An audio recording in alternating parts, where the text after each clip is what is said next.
Hi friends, ಹೊಸ ರೆಕ್ರೂಟ್ಮೆಂಟ್ನೊಂದಿಗೆ ಹೊಸ ವಿಡಿಯೋಗೆ ನಿಮ್ಮೆಲ್ಲರಿಗೂ ಸ್ವಾಗತ.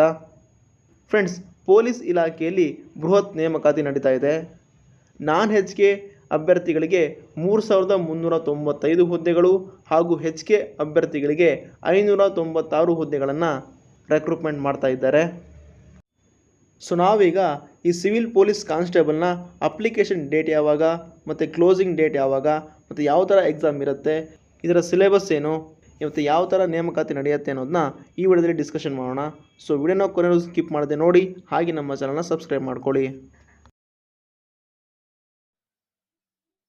ನೋಡಿ, ನಾವೀಗ ನಾನ್-HK PDF ಅನ್ನು ನೋಡ್ತಾ ಇದ್ದೀವಿ. ನೋಡಿ, ನಾನ್-HKಯಲ್ಲಿ 3,395 ಹುದ್ದೆಗಳನ್ನು ಬಿಟ್ಟಿದ್ದಾರೆ. ಈ ಹುದ್ದೆಗಳ ವೇತನ ಶ್ರೇಣಿ 37,500ರಿಂದ 76,100ವರೆಗೂ ಇದೆ.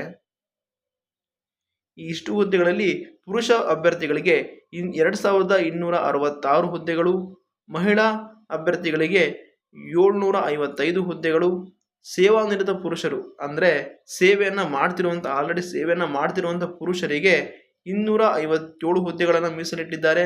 ಹಾಗೆ ಸೇವಾನಿರತ ಮಹಿಳೆಯರಿಗೆ 82 ಹುದ್ದೆಗಳನ್ನು ಮೀಸಲಿಟ್ಟಿದ್ದಾರೆ. ಹಾಗೆ ತೃತೀಯ ಲಿಂಗ ಅಭ್ಯರ್ಥಿಗಳಿಗೆ 35 ಹುದ್ದೆಗಳನ್ನು ಮೀಸಲಿಟ್ಟಿದ್ದಾರೆ.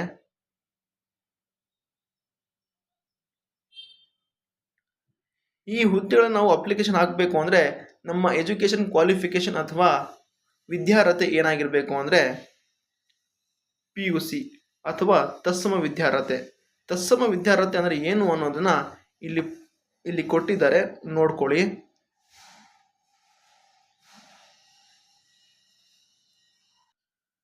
ಈ ಹುದ್ದೆಗೆ ನಾವು ಅಪ್ಲಿಕೇಶನ್ ಹಾಕುವಂಥ ಡೇಟ್ 8/6/2026 ಅಂದರೆ 2 ದಿನ ಆದಮೇಲೆ ಇದನ್ನು ಅಪ್ಲಿಕೇಶನ್ ಹಾಕೋಕ್ಕೆ ನಮಗೆ ಲಿಂಕನ್ನು ಕೊಡ್ತಾರೆ. ಸೊ ನಾವು ಅಪ್ಲಿಕೇಶನನ್ನು ಹಾಕ್ಬೋದು. ಹಾಗೆ ಈ ಅಪ್ಲಿಕೇಶನ್ ಹಾಕುವ ಕೊನೆಯ ಡೇಟ್ 3/7/2026 ಅಂದರೆ ನೆಕ್ಸ್ಟ್ ತಿಂಗಳು 3ನೇ ತಾರೀಕು ಅಪ್ಲಿಕೇಶನ್ ಕ್ಲೋಸ್ ಆಗುತ್ತೆ. ಹಾಗೆ ಶುಲ್ಕ ಪಾವತಿಸುವ ಕೊನೆಯ ದಿನಾಂಕ ಅಂದರೆ ಫೀಸ್ ಕಟ್ಟುವಂಥ ಲಾಸ್ಟ್ ಡೇಟ್ 4/7/2026. ಸೊ ಇಷ್ಟರಲ್ಲಿ ನಾವು ಫೀಸನ್ನು ಕಟ್ಟಬೇಕಾಗತ್ತೆ. ಇದರ ಫೀಸ್ ಎಷ್ಟು ಅಂತ ನೋಡೋದಾದರೆ, ಸಾಮಾನ್ಯ ಅರ್ಹತೆ ಅಥವಾ ಇತರ ವರ್ಗದವರಿಗೆ 770 ರೂಪಾಯಿ, ಅದೇ ಪರಿಶಿಷ್ಟ ಜಾತಿ, ಪರಿಶಿಷ್ಟ ಪಂಗಡ, ಪ್ರವರ್ಗ 1 ಹಾಗೂ ಮಾಜಿ ಸೈನಿಕ ಅಥವಾ ತೃತೀಯ ಲಿಂಗ ಅಭ್ಯರ್ಥಿಗಳಿಗೆ 500 ರೂಪಾಯಿನ ಮಾಡಿದ್ದಾರೆ. ನೆಕ್ಸ್ಟ್, ಈ ಪೊಲೀಸ್ ಕಾನ್ಸ್ಟೇಬಲ್ ಎಕ್ಸಾಮ್ ಮತ್ತು ಸಿಲೆಬಸ್ ಯಾವ ಥರ ಇರುತ್ತೆ ನೋಡೋದಾದರೆ, ನೋಡಿ, ಈ ಕ್ವಶನ್ ಪೇಪರ್ 100 ಅಂಕಗಳದ್ದು, 100 ಪ್ರಶ್ನೆಗಳಿರ್ತವೆ. ಅದಕ್ಕೆ 100 ಅಂಕಗಳು. ಈ ಎಕ್ಸಾಮನ್ನು ನಾವು 1.5 ಗಂಟೆ ಅಂದರೆ 90 ನಿಮಿಷದಲ್ಲಿ ಮುಗಿಸ್ಬೇಕು.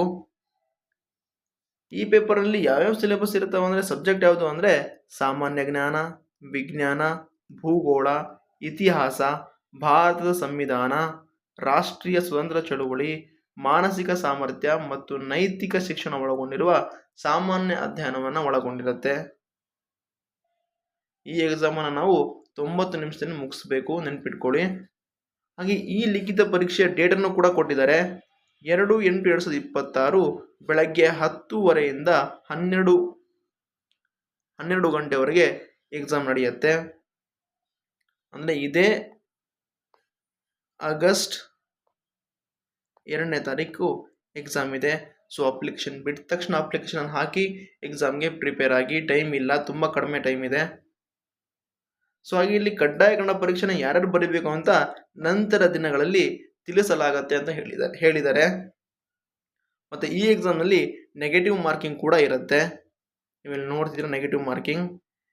ಈ exam multiple choice question, 4 option ಇರ್ತವೆ. ಅದಕ್ಕೆ ನಾವು ಸರಿಯಾದ ಉತ್ತರವನ್ನು ಚಾಯ್ಸ್ ಮಾಡಬೇಕಾಗತ್ತೆ. ನಾವು ತಪ್ಪು ಉತ್ತರವನ್ನು ಮಾಡಿದ್ರೆ 4ನೇ ಒಂದಾಂಶದಷ್ಟು ಅಂದರೆ 0.25 ಅಂಕಗಳನ್ನು ಕಳೆಯಲಾಗುವುದು. ಅಂದರೆ ನೀವು ತಗೊಂಡಿರುವಂಥ ಅಂಕಗಳಲ್ಲಿ 0.25 ಅಂಕವನ್ನು ಕಳೆಯಲಾಗತ್ತೆ. ಈ ಎಕ್ಸಾಮ್ನಲ್ಲಿ ಪಾಸ್ ಆದಮೇಲೆ 1:5 ಅನುಪಾತದಲ್ಲಿ ನೆಕ್ಸ್ಟ್ ಫಿಸಿಕಲ್ ಸ್ಟ್ಯಾಂಡರ್ಡ್ ಟೆಸ್ಟ್ಗೆ ಕರೀತಾರೆ.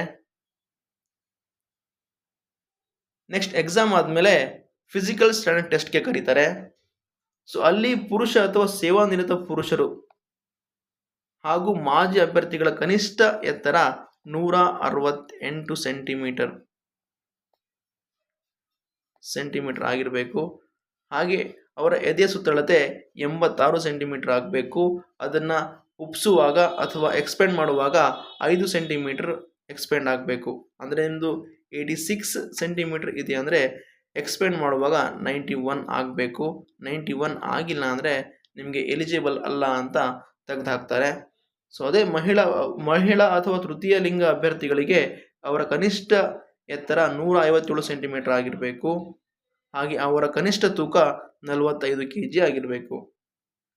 ಅದೇ ಕರ್ನಾಟಕ ಅರಣ್ಯ ಪ್ರದೇಶದಲ್ಲಿ ವಾಸಿಸುವ ಬುಡಕಟ್ಟು ಪುರುಷರಾಗಿದ್ದರೆ ಅವರ ಎತ್ತರ 155 ಸೆಂಟಿಮೀಟರ್ ಆಗಿರಬೇಕು. ಹಾಗೆ ಮಹಿಳೆ ಆಗಿದ್ರೆ 150 ಸೆಂಟಿಮೀಟರ್ ಆಗಿರಬೇಕು. ಸೊ ಇಲ್ಲಿ ನೀವು ಫಿಸಿಕಲ್ ಸ್ಟ್ಯಾಂಡರ್ಡ್ ಟೆಸ್ಟಲ್ಲಿ ಪಾಸ್ ಆದಮೇಲೆ ನೆಕ್ಸ್ಟ್ ಸಹಿಷ್ಣುತಾ ಪರೀಕ್ಷೆ. ಈ ಸಹಿಷ್ಣುತಾ ಪರೀಕ್ಷೆಯಲ್ಲಿ ಪುರುಷ ಮತ್ತು ಸೇವಾನಿರತ ಅಭ್ಯರ್ಥಿಗಳಿಗೆ 1600 ಮೀಟರ್ ರನ್ನಿಂಗ್ ಇರುತ್ತೆ.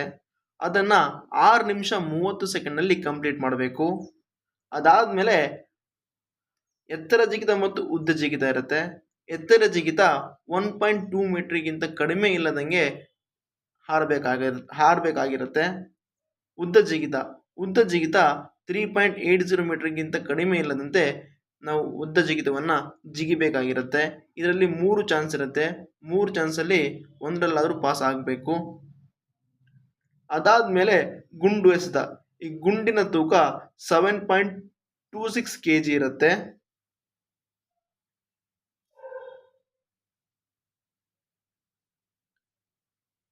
ಇದನ್ನು ನಾವು 5.60 ಮೀಟರ್ಗಿಂತ ಕಡಿಮೆ ಇಲ್ಲದಂಗೆ ಎಸಿಬೇಕಾಗಿರುತ್ತೆ. ಇದರಲ್ಲೂ ಕೂಡ 3 ಚಾನ್ಸ್ ಇರುತ್ತೆ, ಒಂದರಲ್ಲಿ ಪಾಸ್ ಆಗಬೇಕು. ಸೊ ಇದಾದಮೇಲೆ ಮಹಿಳಾ ಮತ್ತು ತೃತೀಯ ಲಿಂಗ ಹಾಗೂ ಮಾಜಿ ಸೈನಿಕ ಅಭ್ಯರ್ಥಿಗಳಿಗೆ 400 ಮೀಟರ್ ಓಟ ಇರುತ್ತೆ. ಇದನ್ನು 2 ನಿಮಿಷಕ್ಕಿಂತ ಕಡಿಮೆ, 2 ನಿಮಿಷ ಮೀರದಂತೆ, ಅಂದರೆ 2 ನಿಮಿಷದ ಒಳಗೇ ನಾವು ಆ 400 ಮೀಟರನ್ನು ಕ್ರಾಸ್ ಮಾಡಿರಬೇಕು, ಅಂದರೆ ಮುಗಿಸಿರಬೇಕು. ಇವ್ರಿಗೂ ಕೂಡ ಎತ್ತರ ಜಿಗಿತ, ಉದ್ದ ಜಿಗಿತ ಇದೆ. ಎತ್ತರ ಜಿಗಿತದಲ್ಲಿ 0.90 ಮೀಟರ್ಗಿಂತ ಕಡಿಮೆ ಇಲ್ಲದಂಗೆ ಎತ್ತರ ಜಿಗಿತವನ್ನು ಜಿಗಿಬೇಕಾಗಿರುತ್ತೆ. ಹಾಗೆ ಉದ್ದ ಜಿಗಿತದಲ್ಲಿ 2.50 ಮೀಟರ್ಗಿಂತ ಕಡಿಮೆ ಇಲ್ಲದಂಗೆ ಉದ್ದ ಜಿಗಿತವನ್ನು ಜಿಗಿಬೇಕಾಗಿರುತ್ತೆ. 3 ಚಾನ್ಸ್ ಇರುತ್ತೆ. ನೆಕ್ಸ್ಟ್ ಗುಂಡು ಎಸೆತದಲ್ಲಿ ಗುಂಡಿನ ತೂಕ 4 kg ಆಗಿರುತ್ತೆ. ಇದನ್ನು ನಾವು 3.75 ಮೀಟರ್ಗಿಂತ ಕಡಿಮೆ ಇಲ್ಲದಂಗೆ ಅದನ್ನು ಎಸಿಬೇಕಾಗಿರುತ್ತೆ. ಇದರಲ್ಲೂ ಕೂಡ 3 ಚಾನ್ಸ್ ಇರುತ್ತೆ. ಸೊ ಐ ಹೋಪ್ ನಿಮಗೆ ಸಹಿಷ್ಣುತಾ ಪರೀಕ್ಷೆ ಅರ್ಥ ಆಯಿತು ಅಂದ್ಕೊಳ್ತೀನಿ. ಸೊ ಇದಿಷ್ಟು civil police constable notification PDF ಇರುವಂಥ ಮಾಹಿತಿಗಳು. ಇದೇ ಜೂನ್ 8ನೇ ತಾರೀಕಿಂದ ಇದರ ಅಪ್ಲಿಕೇಶನ್ ಲಿಂಕನ್ನು ಕೊಡ್ತಾರೆ. ಸೊ ಎಲ್ಲರೂ ಅಪ್ಲೈ ಮಾಡಿ, ಬೇಗನೆ ಅಪ್ಲೈ ಮಾಡಿ, ಕೊನೆ ತನಕ ಯಾರೂ ಕಾಯಬೇಡಿ, ಸರ್ವರ್ ಬ್ಯುಸಿಯಾಗಿರುತ್ತೆ. ಸೊ ಬೇಗ ಅಪ್ಲೈ ಮಾಡಿ, ಪ್ರಿಪ್ರೇಷನ್ ಸ್ಟಾರ್ಟ್ ಮಾಡಿ. ಅಪ್ಲಿಕೇಶನ್ ಲಿಂಕನ್ನು ಬಿಟ್ಟಾಗ ಯಾವ ಥರ ಅಪ್ಲೈ ಮಾಡಬೇಕು ಅನ್ನೋದ್ರ ಬಗ್ಗೆ ವಿಡಿಯೋ ಬೇಕು ಅಂದರೆ ಕಮೆಂಟ್ ಮಾಡಿ, ಅದ್ರ ಬಗ್ಗೆ ವಿಡಿಯೋ ಮಾಡ್ತೀನಿ. ನಿಮಗೆ ಈ ವಿಡಿಯೋ ಇಷ್ಟ ಆಗಿದರೆ ಲೈಕ್, ಶೇರ್, ಸಬ್ಸ್ಕ್ರೈಬ್ ಮಾಡಿ. Thank you.